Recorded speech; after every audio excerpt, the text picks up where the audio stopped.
Hi, everyone, and welcome to the Professional Investor Business Plan Live series that, of course, I will be hosting. This is a very special live series. It's an exciting one. It's close to my heart because with the help of this template, you will create what I think is the most important or one of the most important documents that you will ever create as a trader, investor, and at the end of the day, as a business person. This is not just a trade plan. It's going to be a full business plan that covers all aspects of your trading and investing career and how you plan to juggle that with your personal commitments and your corporate job and any other struggles that you may face. Now, I've been following the financial markets for close to a decade, and 3 of which I've also been mentoring campus students.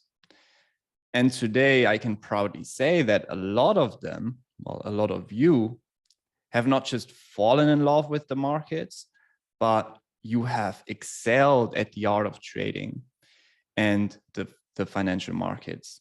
And some of you have even become better traders than I am. And that is extremely exciting. And I love to share this kind of news.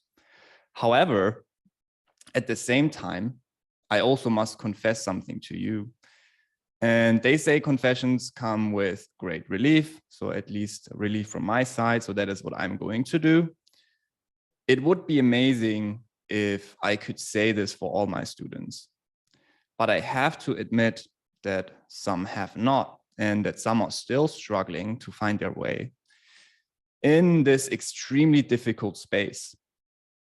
And this tells me that this is not a black and white business.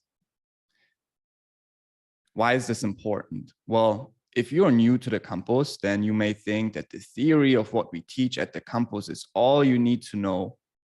And with that, you are guaranteed to be successful. And that's not true. What is true, and what I can say is that this puts you on the right path to market success. But the most important thing that I will ever be able to teach you is money management, how to put the theory into practice, ultimately putting all the puzzle pieces together. And therefore, what I will be sharing with you in the next few lessons is extremely crucial, essential, because it's going to be close to 20 years of accumulated market experience that both Bern and I bring to the table. But most importantly, also mentoring experience. Why is that important? Well, we have seen numerous traders, successful and unsuccessful, and I know, or we know today, what it takes in terms of qualities that you need to have or develop to increase your odds of market success. So who is this lesson for? Well, this is really for everyone, the beginner and the advanced trader. Siwa,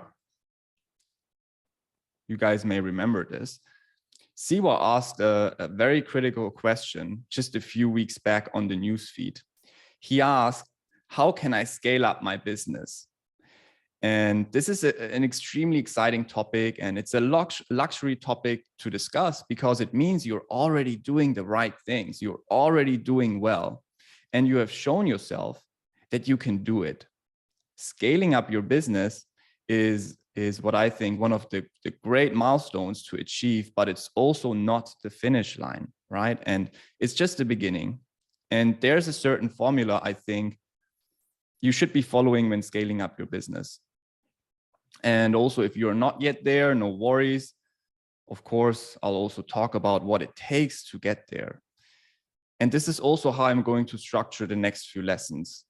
I need to cover this business, trading and investing, really from all angles to bring the maximum benefits to you all. So if you're advanced already, that's awesome. That's great. Stay tuned. if you just take a few pieces here and there, or if you take new protocols into account that will help you become even a better trader, that's awesome. If you're new or you're just trying to find your ways in the market, also don't worry, we will take a lot of time together, and I will try to cater for you all, right? At the same time, the only way how this is going to work is for these lessons to be extremely interactive. So please interrupt me, ask questions, tell me what needs to be added, comment your thoughts, or even comment your experiences along the way. That is if you want to share them, of course. I will for sure talk about my personal experiences. And as I said, confessions, they come with great relief. So it helps for you to talk, if it helps for you to talk about your experience, whether that's a good or a bad experience, that's great. And at the end of the day, that is also the only way how we can make progress. In the next few lessons, we need to be extremely honest with ourselves. And trust me, at this stage, right, in the beginning, I'm also going to say that I'm not perfect and neither is Bernd. And remember, trading is also not a perfect business, right? It's an imperfect world we're trying to make sense of.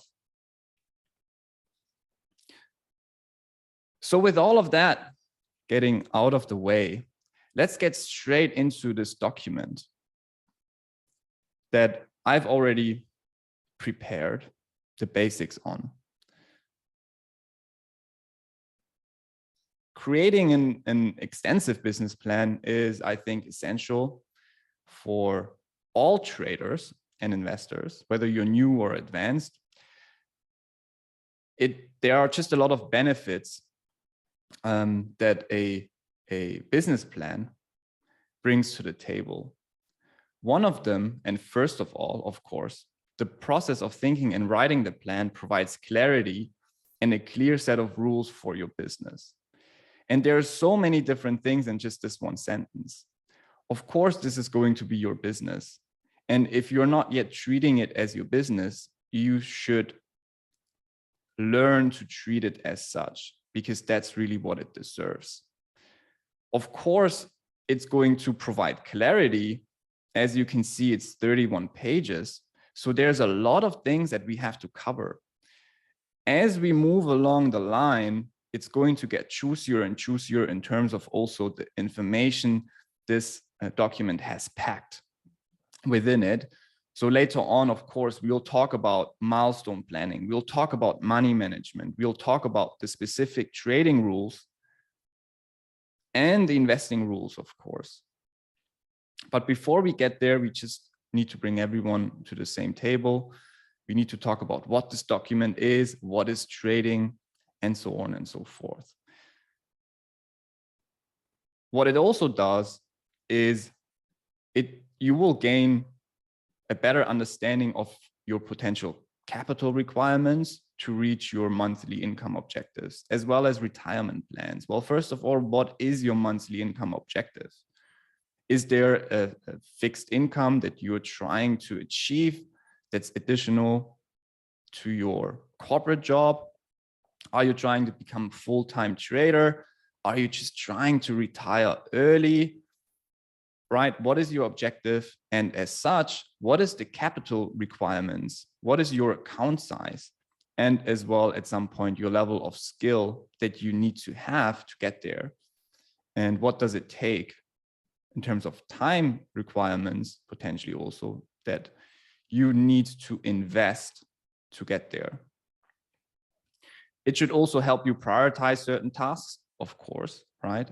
If you are new to trading, especially, there may be so many topics and you are kind of lost in translation.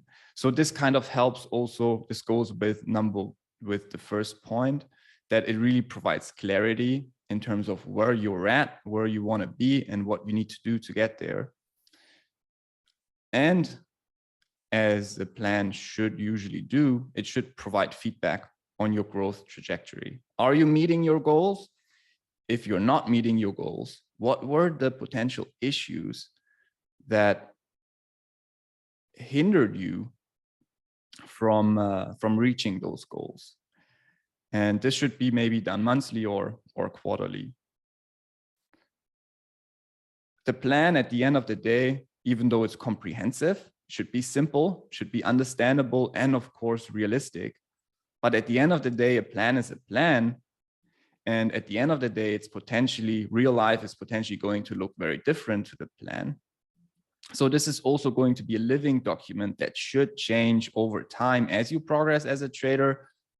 This business plan should also progress with you. So we're going to talk about nine subcategories, right? I'm going to change that. And you can see them here as well. And we'll have, after the introduction, we'll have the executive summary. We'll have income. We'll talk about income objectives and vehicles.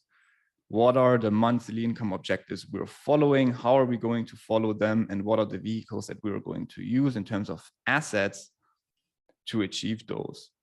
What's the routine and what are the working hours that you will commit yourself to? How will you structure that? We're going to create a trading log, but this for the beginning we'll skip. We'll move straight to money management, milestone and milestone planning, because trading log, I really want to just cover at the end once we've got the full picture. And with the trading log, we've also have Tanu, who was willing to share his trading log with you guys, that you can maybe use as a template to also then build on and create your own trading log. And we can talk about trading logs in general and why they're so powerful and why they're really essential. You can see also trading log and money management is really at the heart. It's in the middle of this business plan. And we also should spend a lot of time here.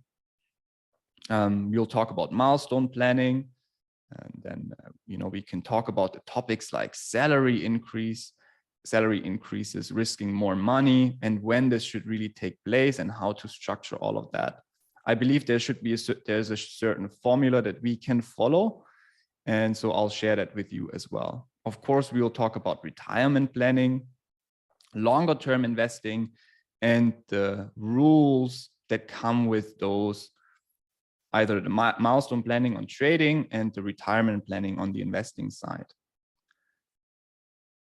As I said, it is going to be important to keep the plan updated, right? We want to see progress. We also want to celebrate success, and we need to adjust this plan where issues may arise. And so this is best done on a quarterly or even on a monthly basis, or in line with your milestone setting, whatever you agree to, but it's best to really maintain this document. The first question that we must ask, if you're advanced or if you're a beginner, is what does it really take to be a good trader? In my personal opinion, a good trader is a good decision maker. They make future predictions based on a study of the past. They understand the fundamental drivers of the markets they trade, and above all, they are good money managers. Now, there are so many things just within that one sentence that actually covers the entire business plan itself. We need to become a good decision maker. How do we become a good decision maker, right? Because at the end of the day, every day we have to choose to either take a specific trade, but we also have to actively choose to not take a trade and to walk away. And when we're in a trade, there's still decisions to be made in terms of trade management. So what's the set of rules here that we can follow? That needs to be sizzled in stone, and that's something that we need to talk about. We make future predictions based on a study of the past. Of course, what does that mean? It means backtesting. Everyone should spend a lot of screen time, not just, before you even find future potential opportunities, you need to get a market understanding. The only way, the best way I found how you can get an understanding of the market is to backtest the strategies that we introduce. That is a lot of screen time that you need for that. You need to backtest supply and demand. You need to backtest the investing strategies. You need to backtest the fundamental indicators that we have. How does the COT commitment of traders report affect the markets? How does true seasonality work? How does valuation work? For which markets does it work best? For which markets doesn't it work? That is a lot of work that I can take from you. You have to do it yourself, and you have to commit time to do that. And that goes in line with then they understand the fundamental drivers of the market they trade. You can only do that through backtesting. And above all, they're good money managers. Money management is the kingdom of wealth. I believe that's the make or break of all traders. I've seen successful traders that applied poor money management that didn't do well. And I've seen traders that could have had better skills, but through their money management, they did pretty well in the market. So at the end of the day, a good trade consists of two elements. It has to consist of two elements. It has to consist of the fundamental condition and a way of timing the market. Both ask very different questions. The fundamental condition asks a very important question. It asks, am I expecting a large rally or a large decline in the market? And for that, we can use three different tools. We can use the Campus Commitment of Traders Index, the COT index. We can also use the COT net positions report from TradeStation. We can use the Campus True Seasonality, and we can use the Campus Valuation tool. After we found a good setup, there should be another question, because we just can't enter it on that day, right? These are not the fundamental conditions. These are not fundamentals. These are not timing tools. These are setup tools. And so we have to ask, how can I now enter this market with a solid risk to reward ratio? It needs to be at least a 1 to 2, right? For this trade to even make sense. So here we'll use supply and demand and our price action and signature rules. And this is just summarized in short what the strategy is. Of course, there's going to be, as you can see, my trading rules, a lot of different rules that then go with that.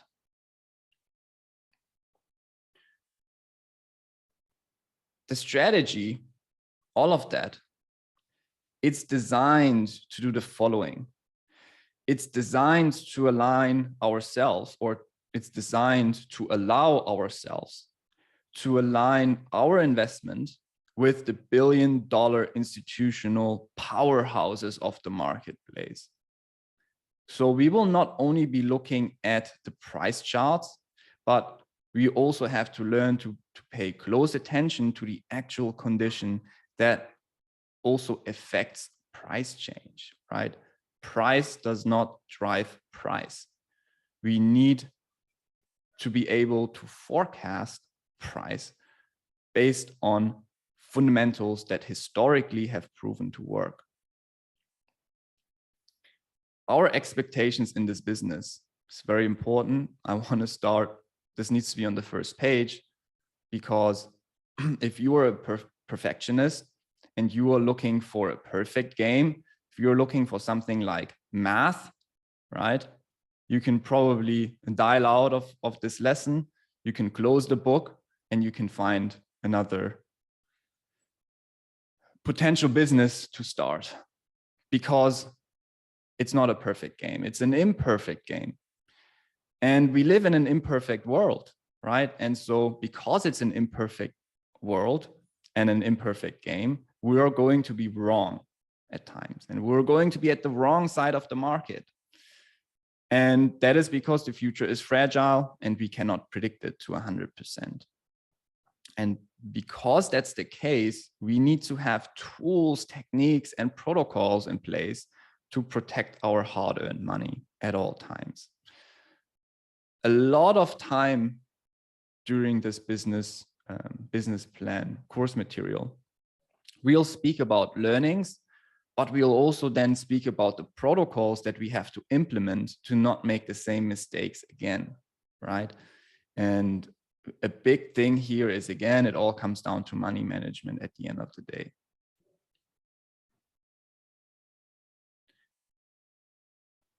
What are our income objectives and the vehicles that we choose to trade? Of course, we trade futures, Forex, stocks, and cryptocurrencies. What comes on top of that is that all of those markets, they come with their unique set of characteristics. And before trading those markets, again, you need to become an expert in these markets.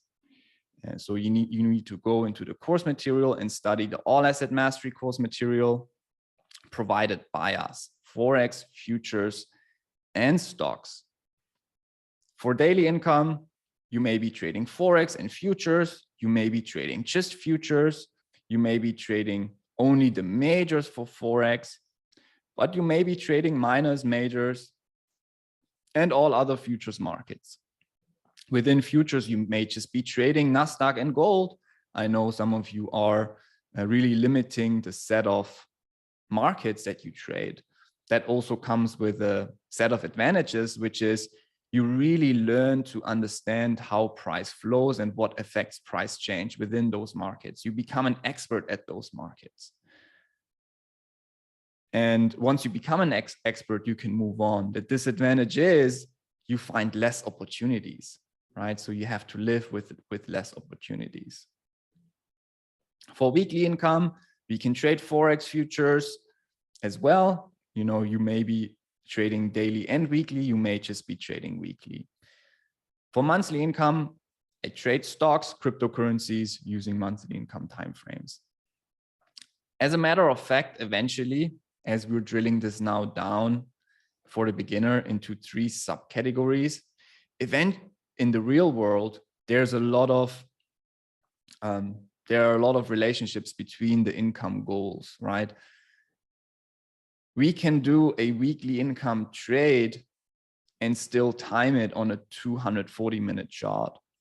We can do daily income, with daily being the higher time frame, but still use weeklies and monthlies to get additional confirmation of what the higher time frame on those may look like. So in reality, and you see that in my DMOs, we should always look at sort of a combination of them all.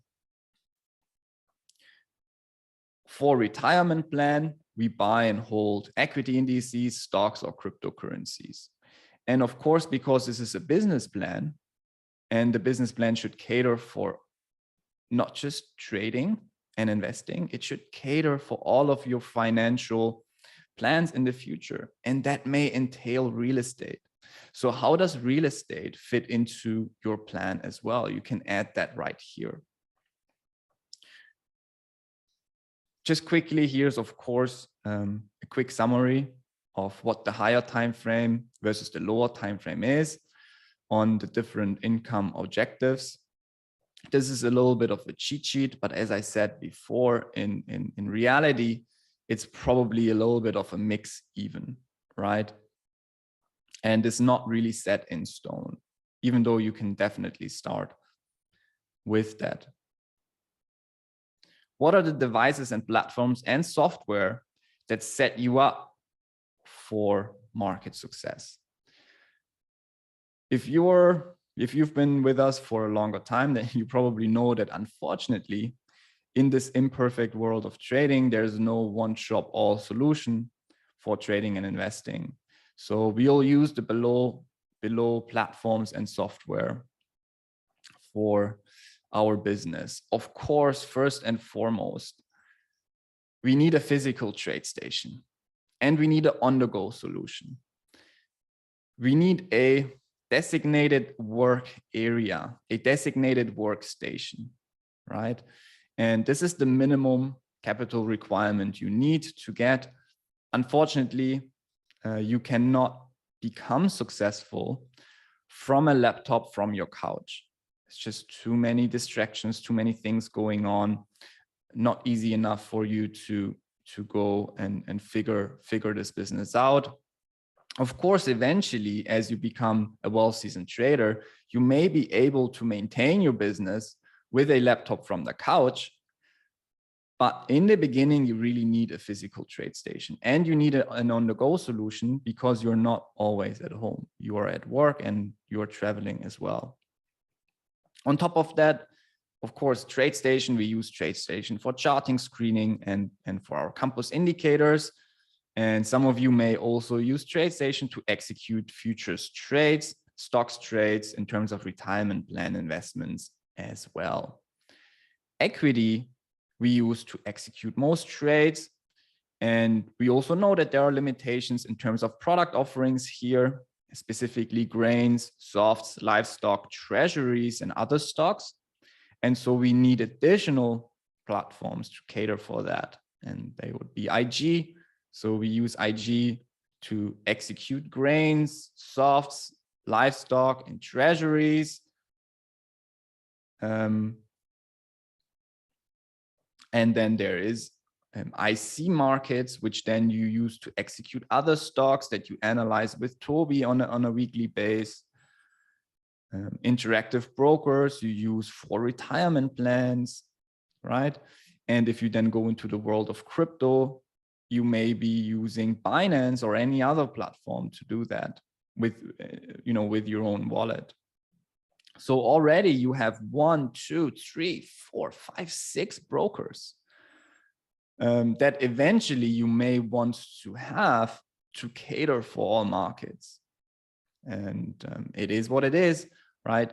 We didn't make the rules. We just go with them, right? We make the best of those rules. So that's something we just have to live with.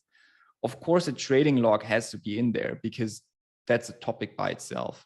It's one of the most time-consuming aspects of trading, and rightfully so. So what you really have to commit to, and we talk about this at within separate sessions, is we need a professional trade log, which we use to log, track, and analyze our trading performance. And tracking and logging is important. Yes, of course, we need to see if the net sum is positive or it's negative, right? But we need to analyze our trading performance. How do we objectively analyze that?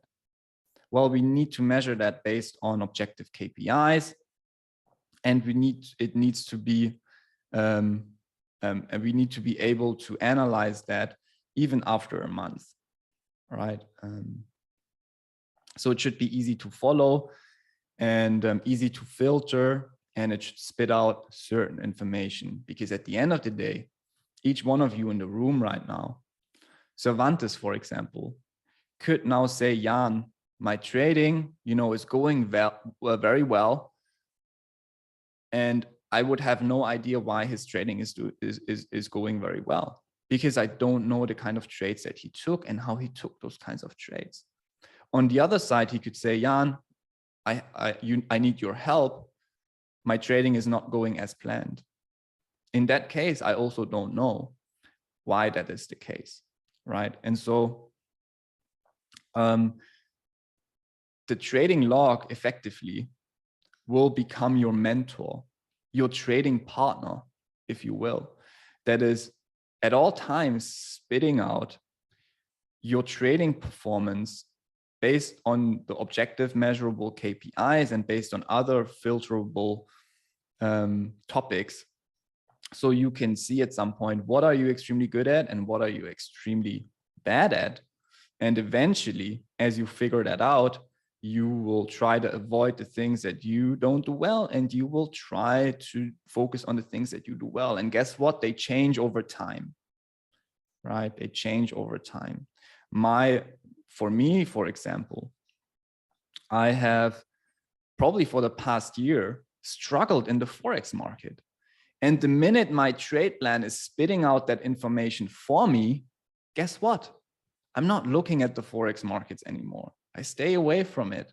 And I may gain momentum again in the Forex market at some point, eventually, if for me the picture is clearer. But for now, I don't, right? So I stick to the things that I do extremely well. What do I do extremely well? Equity indices, gold, silver, amazing track record. So why, it makes sense that I'm going to be efficient with my time, focusing on the things that I do well. And in being efficient, I maximize profitability. That doesn't mean, because that's my trade log, that's also going to be trade log, your trade log and your findings. You may be doing extremely well in the Forex market, just like Bernd has been, right? And so you can see we both look at the same things, but for some reason, he's doing that a lot better than me. And the counterpoint is, when it then comes to equity indices, for example, he may not be doing as good of a job as I am. And that is also why we have started to also structure our DMOs, and we've given the markets that we are strong in to the individual mentors. Toby's doing extremely well in those stocks and other stocks and miners. Bernd is doing extremely well in Forex, and his agricultural trades are just absolutely amazing, spot on. And I'm doing well on my markets. And so you will eventually have to find what you're good at. And the only way how you can do that is through a trade log. But of course, that deserves its own time, right? Its own time. And as I said in the beginning, I really want to share Tanu's trade log towards the end of the full course. And we can talk about what a trade log needs to entail, and how you can also then build on top of that specific trade log. Of course, you're using Online Trading Campus, right, as your professional trading and investing partner. And you may have a mentor as well, and TradingView, for example, could just be a way on how you access charts on the go. This is just a very simple list, right? I would say simple in terms of the basics, and you can see it's already very long. This list could grow a lot though, right? Depending on what your needs and requirements are. And maybe it should. So each one of you should think about that on your own time.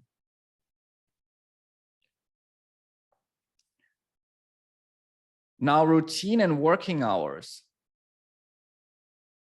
That is a very interesting topic, because at the end of the day, we need to show up to work to get paid. It sounds so simple, right? But later on, I'll tell you why it's not so simple in reality.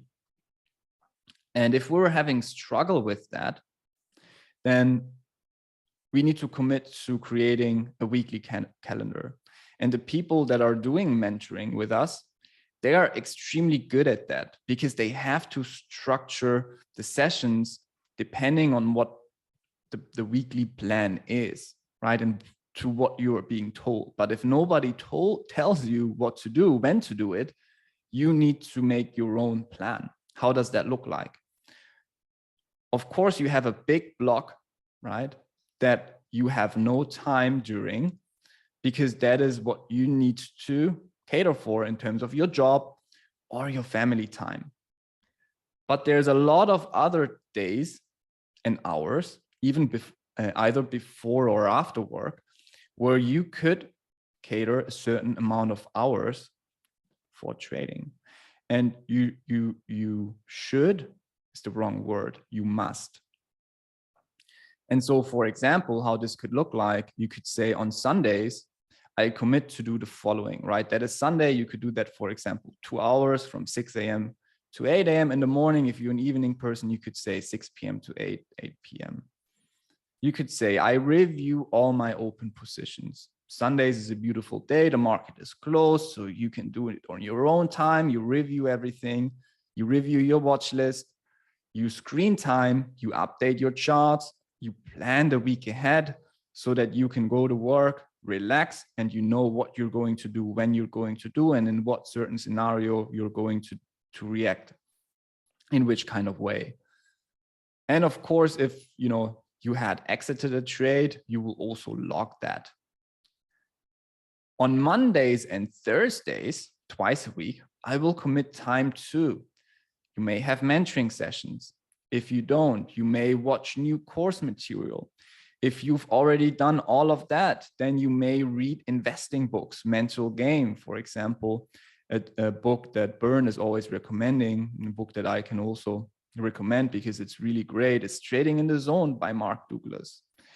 And so there's more things that you can do and on top of our course material, which is always staying in the game mentally as well. That you could say, well, I'm doing that before work or after work. I am personally a big fan of before work because that's just scientifically proven that we should, well, when I say scientifically proven, I say for most people, and that's also how I did it. So it's anecdotal maybe as well. We should do the most challenging part early on in the day because your job may not be challenging anymore for you, right? So what is going to happen though, if you always do it in the evening, there may be so many other things that go in your way, right? And that will distract you. One day, your job, you may have to take over hours. The next day, there may be other plans that then your wife is going to say, or your kids need something, right? And you're always distracted, or you may just want to lay down and relax for a little bit as well. If you do it in the morning, you can really commit. The morning is the most powerful time because you can commit that time and nobody is going to distract you because everyone is at sleep at that time. Nobody will get on your nerves and you can be fully focused on that topic. So I love the morning hours.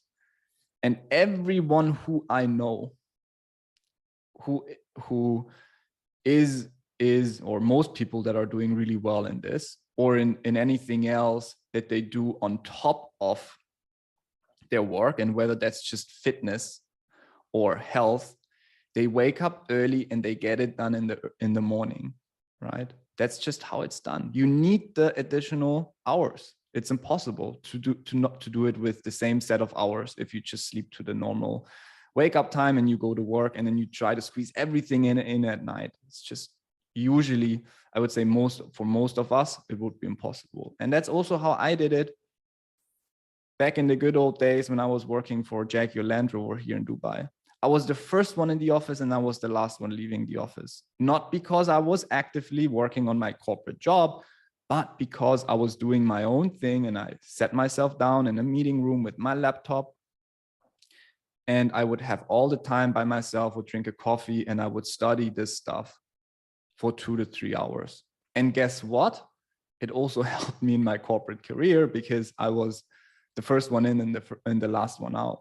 So everybody thought I was, a high achiever. Maybe I was a high achiever, but not because I spent so much hours, because I also did my own thing during that time. So that's just anecdotal, right? I like to get it done in the morning. Science would also prove that for most people, if you're not within that category, I can just potentially urge you to suggest to try, give it a go. It usually takes 30 to 60 days to form a habit. If you do this for 30 to 60 days straight, I promise you this will not be an issue anymore. You'll just do it and you'll be happy to do it.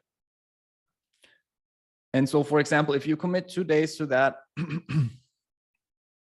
and just a Sunday as well, then we're talking about 2, 4, 6 hours, right? We're talking about 6 hours a week, which is 1 hour a day, which is then 30 hours roughly per month, right? And on top of that, daily, what you will do is I'll check my watch list. I'll, plan a little bit. I'll check TradingView if I'm on the go or at work, and I'll watch the DMOs or attend live trading sessions if and when applicable.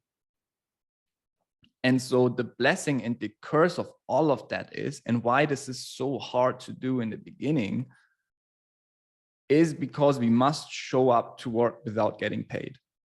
And that is very counterintuitive to us Because in all our lives, everything that we did for a reason, and the reason was to get paid right now, per hour or per week or per month, right? I get my monthly paycheck.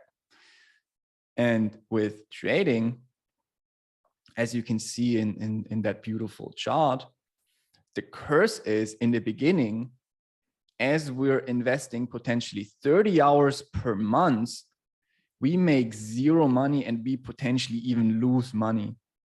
And we invest time and we invest money, right, in our education and all of that, and we make no money whatsoever. And that is frustrating. But what we need is we need the long-term picture. And that is the blessing. And that is why we're all in the game. And sometimes we lose that long-term vision.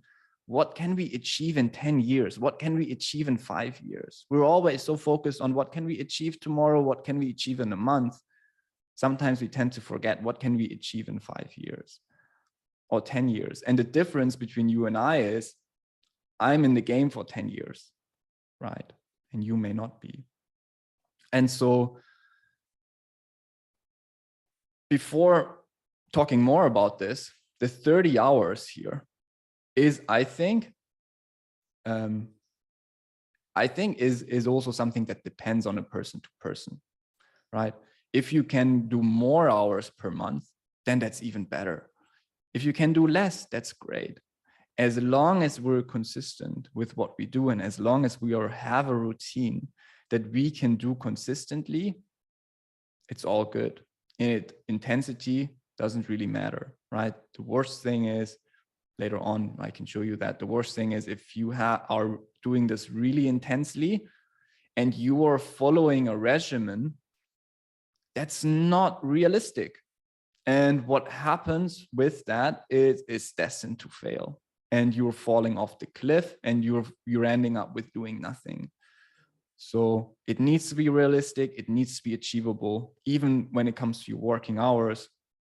And yes, you have to show up to get paid, but in the beginning, you have to show up without getting paid. And that's the big curse. The blessing is, as we become better and as we become a well-seasoned trader, and as we've watched all the course material, and as we have followed DMOs for a long time, and we understand how to put the theories into practice, and we understand how easy it is to really update our charts on a weekly basis. Once we do all of that already, even without being at milestone 1, even with making no money whatsoever, our time would be reduced drastically. Because of course, in the beginning, you have to watch the blueprint, then the all asset mastery. At the same time, you have to learn to apply that as well. And you have to follow the DMOs to do that, and the live trading sessions. So again, it's almost impossible without a structured routine. And the reason why most mentoring students are doing so well is because when we meet, it's designated time that we meet. And before that, these people have to get certain things done. And so they will get it done, right? And so creating that structure is very crucial. And so if you don't have a mentor, then you just have to live with doing it yourself. Eventually, as we move to the right, we will use less and less time. But guess what? As we get better, we scale our business up. And you'll see later, as we scale up our business, we don't scale up our business in trading more or spending more time. We scale up our business in just risking a little more time after time after time. And that is the blessing. And that is the long-term vision that we all need to have. And that is the curse, though, we first need to fight through.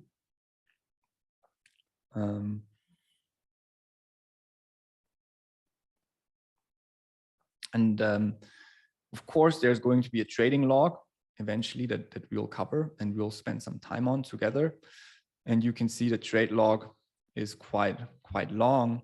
But before we even talk about the trade log, we have to talk about money management. Now, money management is, I believe, really the kingdom to wealth. So the formula here is going to be very simple. And I'm sure there's many formulas that would work, but the general formula that we're following here is that as we're winning, we're going to increase our risk sizes, or in other words, our commitment in the market. And as we're losing, we're going to decrease the risk size or our commitment in the market. And the decreasing is similarly as important as the increasing. And that may also be counterintuitive, because as we lose money, we may want to make up for that lost money, and we may risk more in the process. And what we need to do is, as we potentially have a losing streak, and as our mind is completely gone, we need to decrease our commitment in the market. There needs to be a process in place to do that. Maybe not in the beginning, maybe not as you are within the low risk sizes, where it really doesn't make a difference in terms of your monetary outcome. But later on, as you're scaling up your business and you're covering a lot of your fixed income potentially, or your fixed costs, or even more than that with trading, we need to have a way to protect ourselves. And that way is that we will also at times decrease our commitment in the market. And then as we gain confidence again, we can then increase our commitment in the markets again. We cannot do this on a daily basis. Of course, there needs to be structure on that, right? Otherwise, there's going to be no consistency in the trade log. But there is going to be a way on how we can do that. Of course, scaling up the business is going to be important, right? If things go well, but we also need to make sure that we stay in the game long enough to get there eventually. And we can only stay in the game long enough if we don't overdo it. So as a rule of thumb, we can potentially say that we will review our trade performance after every 10 trades. This could be 5 trades as well, right? This is just a rough estimate. What are our expectations when we manage our money? Well, our expectations are, first and foremost, to run a consistent and profitable business. Very important here. We will not risk big, right? We will not try to pick the winning horse. But rather what we're going to do is we try to make conservative and consistent gains in the marketplace. So we do not risk big to win big, because eventually that is going to take us out, right? That could really break your neck. And the way how this has been invented is by the big casinos. They're saying, you gotta risk big to win big. Of course, that's how they make money, right? Because they have the small probability in their favor, and by them consistently making a little bit of money, they make money overall, and the people that risk big will lose big as well. I've not seen it any other way. And so what the conservative targets are in terms of reward setting, this can also change over time, but I really like that conservative target of an average of 2 hours per month. 2 hours per month, if you think about it, is not is not an astronomical number. Why do we say? Because some of you, in the past months have achieved, a multiple of that, above 10 hours per month on average in the last few months. In my opinion, that's great. We'll also talk about why that may be the case. For me, this number needs to be conservative, because as you cover your fixed costs, or as you plan to cover your fixed costs, or as you plan to eventually live from that in early retirement, you would rather outperform your targets than underperform it. right? So we need to work with a worst case scenario. And to achieve a 1 to 2 per month is sort of a worst case scenario in my books. But also, if you get there, you are doing extremely well. If you get there in the long run and you're doing this consistently, you are on a very, very good track. So of course, as you may have a year of trading experience, this can change for you specifically and you can change that. But in the beginning, this is what we need to target. And of course, a 1 to 2 becomes, as you grow your business, as you scale up your business, becomes increasingly more difficult to achieve, as you may have 1 to 8s in the beginning, as you may have 1 to 10s in the beginning, because you are timing the market based on very tight zones and you're very cheeky because you're only risking relatively a small amount, right? It's not so bad if I lose. That is going to change if you scale up your business because more money is on the table. And naturally, as you have more money on the table, you want your zones to be naturally larger to cover more of potential wrong timing, because we can be wrong. And the worst case is to be stopped out and then see price moving in the other way. It still happens to me from time to time, right? Just because the market is imperfect and I just can't avoid that. And sometimes, it just absolutely hits my zone and price moves off. And I'm like, why didn't I just, have like a little zone, and that's fine. But overall, as you risk a lot of money, you want to have the ultimate coverage to have no regrets at the end of the day. And that's just naturally what's going to happen. So what may have been a 1 to 4 trade before, may only be a 1 to 2 eventually, because your zones are almost going to double, right? And so with that, I would also say don't change a winning team, right? If you're really good at trading the 240-minute timeframes, then stick to that as well, even if you risk more. But it's just what I have experienced naturally. As we put more money on the table, we want more coverage. And so a 1 to 2 overall is a really great place to start. What do we need in terms of average win to loss ratio in this case? All we really need is a 40-60, right? Is a 40-60. So every second trade is going to be a loser. That's just how it is. And that's fine. And we will still be profitable at the end of the day. It could even be that, you're losing more trades than you win. And that is also fine, right? Especially in the beginning. And so how do you calculate those? We can talk about that as well. And what I really want to do, probably going to do that next time, because in 5 minutes, we're already going to be talking for an hour here. And as I said, I may have not said that yet, but I only want to do 1 hour sessions, really quick, and then just cover whatever we can cover the next day. So let's talk about these risk settings for 5 minutes, how they are calculated, and about this as well here. And then the next time we'll make some examples of that, because it's important to also visualize this. So the risk to reward ratio, what you're going to do is you're just going to take your winning trades and you're going to, or the sum of your winning trade R's, right? So you're going to add up all your R's. So 2, 1, you made 1 to 2, 1, you made 1 to 4, then you have a 6. And then you divide that, you had 3 trades, you divide that by, you had 3 winning trades. You may have had 6 trades, but only 3 of them were winners. And then you divide that by 3. So then 6 divided by 3 would be 2. You would have a 1 to 2. Your average win to loss ratio is your number of winning trades divided by your number of winners and losers taken out the break-even trades. And that will tell you out of how many trades that you either won or lost, did you actually win, right? Did you actually accumulate some R's here? So that would give you another KPI.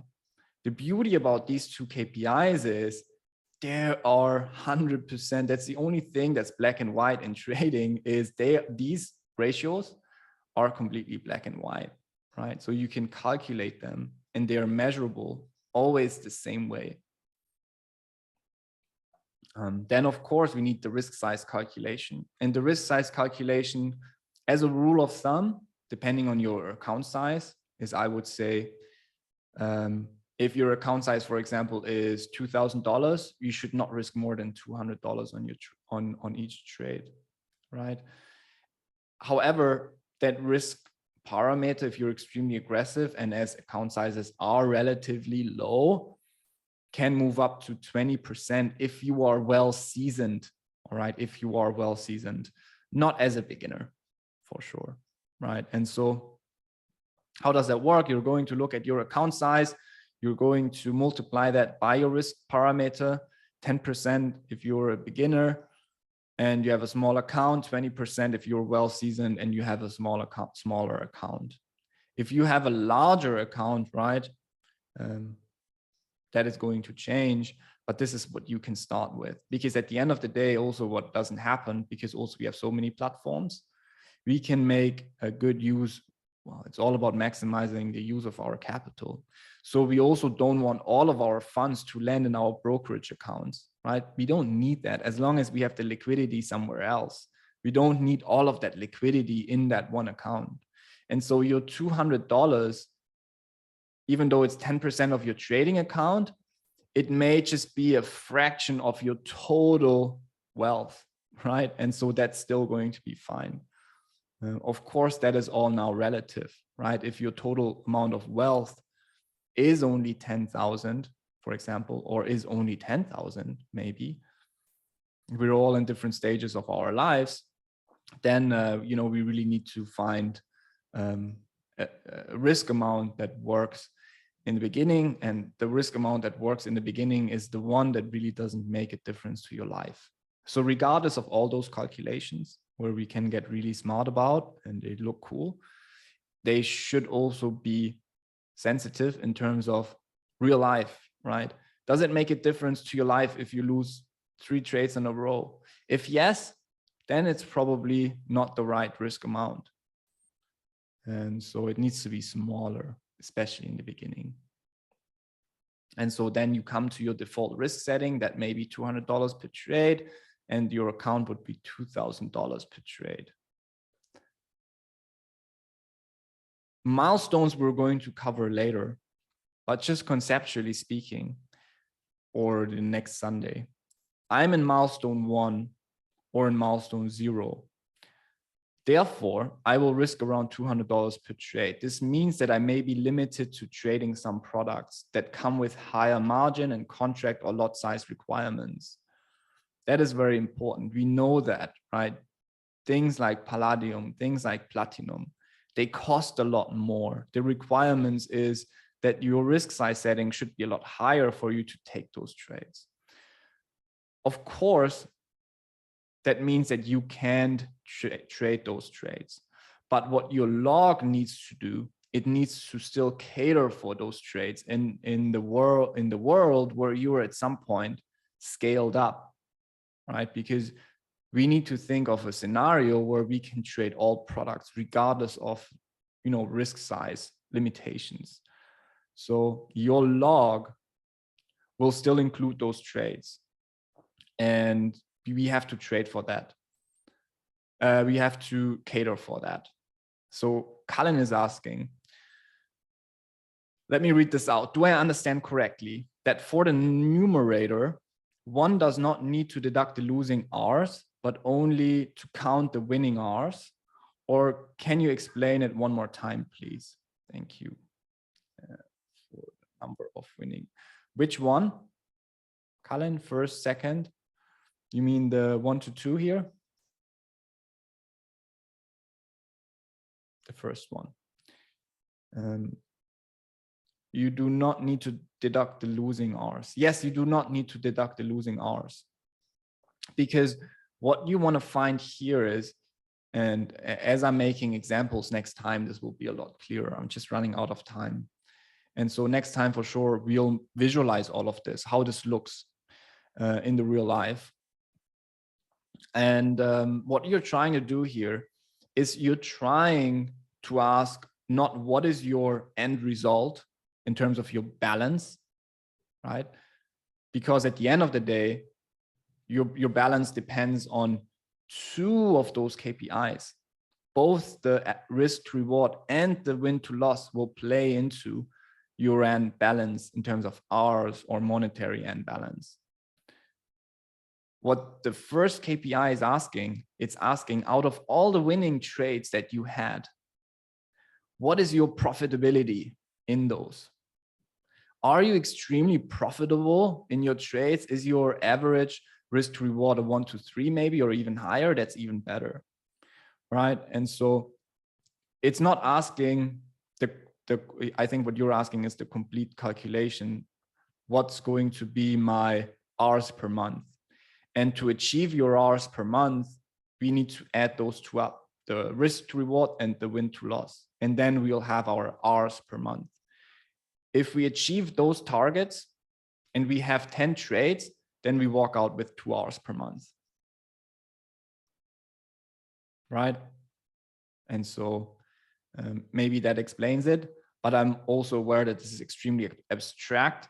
So as we visualize that next week, I'm sure that's going to get a lot clearer. Trade 1, 3R. So Colin is saying trade 1 equals 3R divided by trade 2 equals 4R divided by trade, say 3, is it the fraction?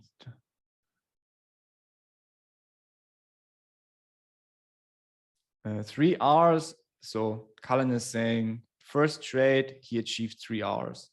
Then in the second trade, he achieved 4 hours, which then is a sum of 7 hours.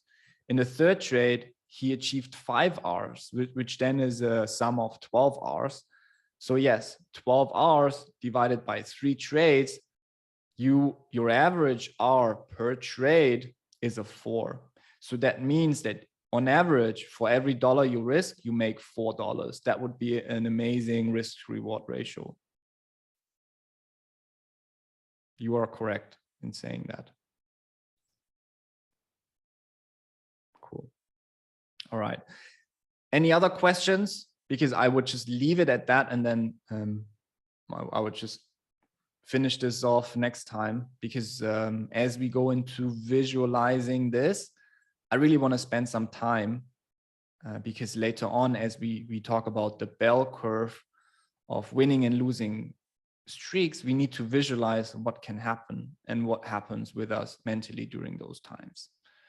So a lot of things left here during money management. As I said, you know, it's really true. It's the kingdom of wealth, and therefore it deserves a lot of time. Probably the entire next lesson will just be based on money management.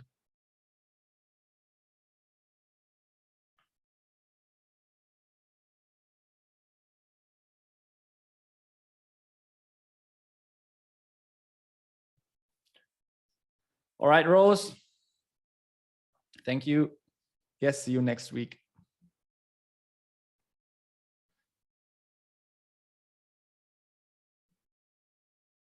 All right, everyone. I guess there's no questions. Everybody's fine. In that case, thanks everyone for joining. I'll catch you all next week. Happy and safe trading, and ciao.